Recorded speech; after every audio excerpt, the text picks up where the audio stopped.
ચાલો ફ્રેન્ડ્સ,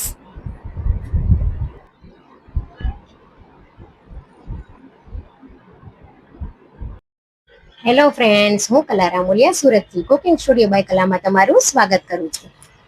આજે આપણે મોન્સૂનની સિરીઝ ચાલુ કરવા જઈ રહ્યા છીએ, કેમ કે તમે જોઈ શકો છો કે બહાર વરસાદના કારણે એકદમ લીલું છમ થઈ ગયું છે.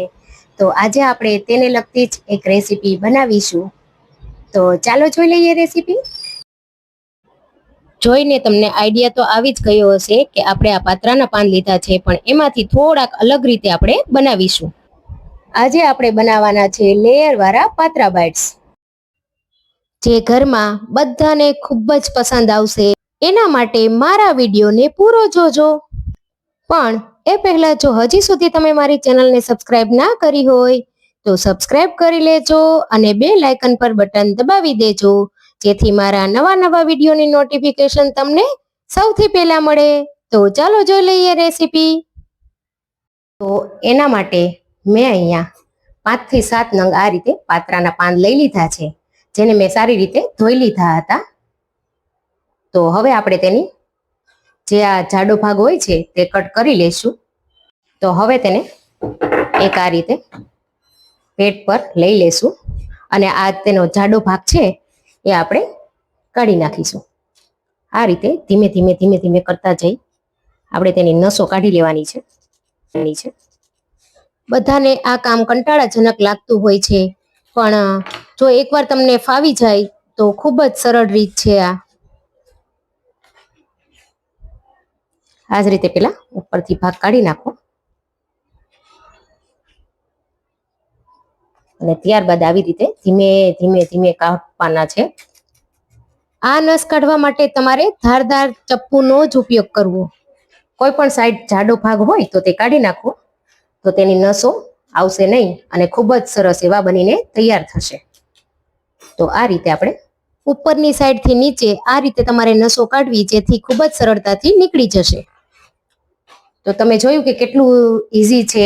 આ જ રીતે આપણે બધા જ પાનમાંથી કાઢી લઈશું.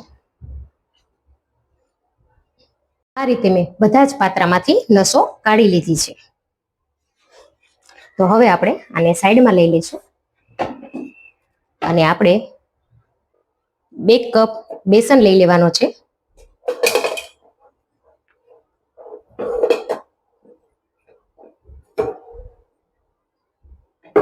તો હવે તેમાં આપણે મસાલા કરી લઈએ. અડધી ચમચી જેટલી હળદર, પોણી ચમચી જેટલો ગરમ મસાલો, 1 મોટી ચમચી જેટલું ધાણા જીરું, 1 ચમચી જેટલું લાલ મરચું, 1 ચમચી જેટલી વરિયાળી, મીઠું સ્વાદ અનુસાર, 1 મોટી ચમચી જેટલું તેલ. ત્યારબાદ મેં અહીંયા 3 થી 4 ચમચી જેટલું આંબલીનું પાણી છે અને તેમાં 1.5 ચમચી જેટલો ગોળ ઉમેરેલ છે. ગોળ તમારે તમારી ઈચ્છા મુજબ ઉમેરવો. તમારે જેટલું ગળાશ જોતું હોય એ પ્રમાણે તમે ઓછો પણ ઉમેરી શકો અને ગોળની જગ્યાએ તમે ખાંડ પણ લઈ શકો. તો હવે આ પાણીને આપણે મિક્સ કરી અને ઉમેરી દઈશું. આ મેં 3 થી 4 આંબલીના પીસ પલાળેલા હતા, એનું પાણી બનાવેલું છે અને આ આપણે ઉમેરી દઈશું. ત્યારબાદ આપણે અહીંયા આદુ અને મરચા મેં ખાંડીને રાખ્યા છે. 2 નંગ મોટા મરચા લીધા હતા અને 1 ટુકડો આદુનો લીધો હતો. હવે આ બધી જ વસ્તુને આપણે મિક્સ કરી લેવાની છે. તમે ચાહો તો તમે હાથેથી પણ મિક્સ કરી શકો છો અને આમના તમને પસંદ હોય તો તમે તલ પણ ઉમેરી શકો. હવે આપણે આ બધી જ વસ્તુને પેલા મિક્સ કરી લઈએ.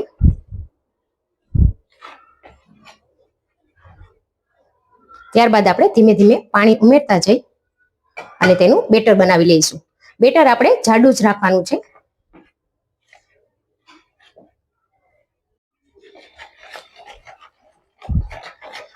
ગુઠલી ના પડે એ રીતે આપણે બનાવવાનું છે. તો આ રીતે વિસ્કરથી આપણે એકદમ ચલાવીશું તો તેમાં ગુઠલી નહીં પડે અને સરસ બનશે. થોડું પાણી હજી ઉમેરી દીધું છે.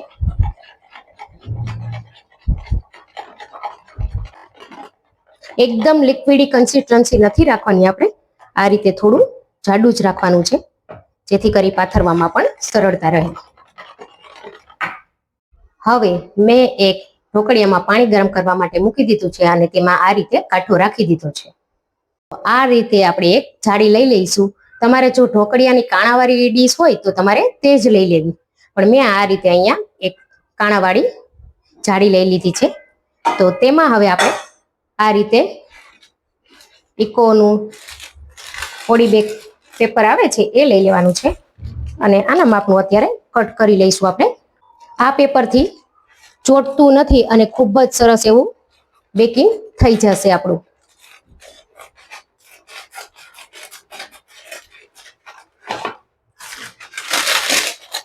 તો હવે આપણે આ વધારાનો પાર્ટ આપણે કાપી અને ગોળ જ આ રીતે કરી લેવાનું છે.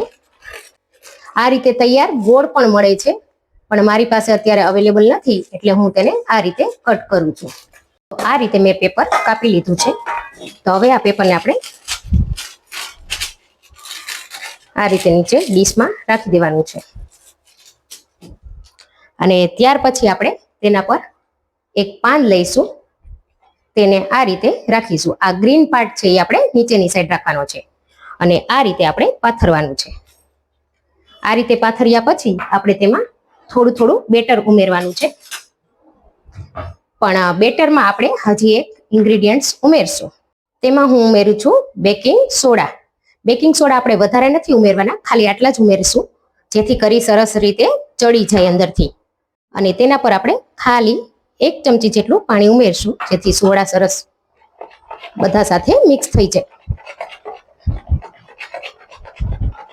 આ રીતે કરવાથી સરસ અંદરની સાઈડ ચડી જશે. તો આ આપણું બેટર તૈયાર છે. આ રીતે જે ડીશમાં પાત્રાનું પાન લીધું છે તેમાં આપણે થોડું થોડું બેટર આપણે ઉમેરતા જઈશું.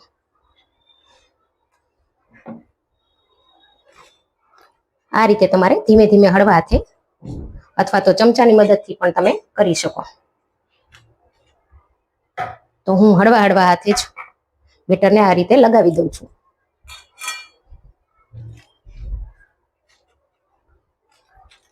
બધી જ બાજુ સારી રીતે લગાવી દેવાનું છે આપણે. ત્યાર પછી આપણે આ પાનને આ રીતે ફોલ્ડ કરવાના છે. જે વધારાનો પાર્ટ હોય એ આ રીતે ફોલ્ડ કરી દેવો અને આ બાજુથી પણ આપણે થોડું ફોલ્ડ કરી દઈશું. બધી બાજુ આ રીતે રાખી દેવાનું છે. તેના પર પણ આપણે થોડું થોડું આ રીતે લગાવી લઈશું. જે વધારાનો પાર્ટ હોય એ આ રીતે ફોલ્ડ કરી દેવો અને આ બાજુથી પણ આપણે થોડું ફોલ્ડ કરી દઈશું. બધી બાજુ આ રીતે રાખી દેવાનું છે. તેના પર પણ આપણે થોડું થોડું આ રીતે લગાવી લઈશું. હવે તેના પર પાછું આપણે બીજું પાન પાથરવાનું છે. આ જ રીતે આપણે બધા જ પાન કરતા જવાના છે.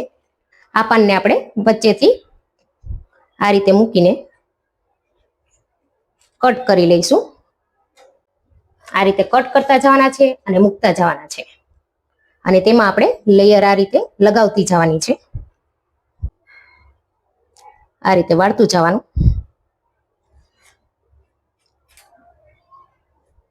જેનાથી તમને બીડા વાળવાની કે કોઈ ઝંઝટ નહીં રહે અને આમાં તમારે ઇઝીલી તમે કરી શકો.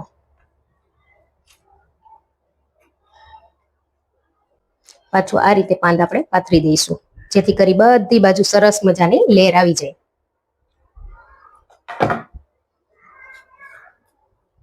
તમે જોઈ શકો છો કે કેટલું ફટાફટથી આ થઈ શકે છે. પાથરવાનું કે વાળવાની કોઈ ઝંઝટ રહેતી નથી આમાં. આ જ રીતે આ તમારે આમાં ફોલ્ડ કરતું જવાનું છે અને બધી જ બાજુ સારી રીતે લગાવવાનું છે. ક્યાંય એક ભાગે છૂટવો ના જોઈએ એ રીતે તમારે લગાવતું જવાનું છે. કરી શકો છો. જો તો પણ લેયર ખૂબ જ સરસ એવા આવશે.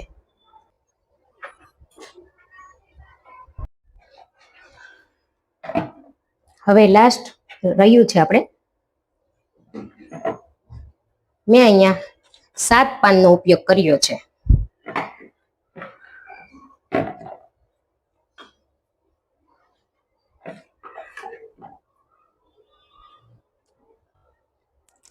તો આ રીતે આપણે પાત્રાને તૈયાર કરી લીધા છે.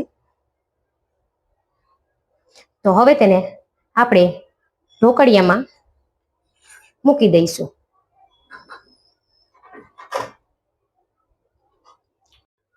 આ રીતે મારે અહીંયા સરસ થઈ ગયું છે બધી જ વસ્તુ. તો હવે તેમાં હું ચાકાની મદદથી વચ્ચે વચ્ચે આ રીતે થોડું થોડું કાણું કરી લઈશ કે જેથી બધી બાજુથી સરખી રીતે બફાઈ જાય પાત્રું અંદરથી. આ રીતે 5-7 કાણા કરી લેવા અને ત્યારબાદ આપણે ઢાંકીને તેને મીડિયમ તાપ ઉપર 10 મિનિટ સુધી રહેવા દેવાનું છે.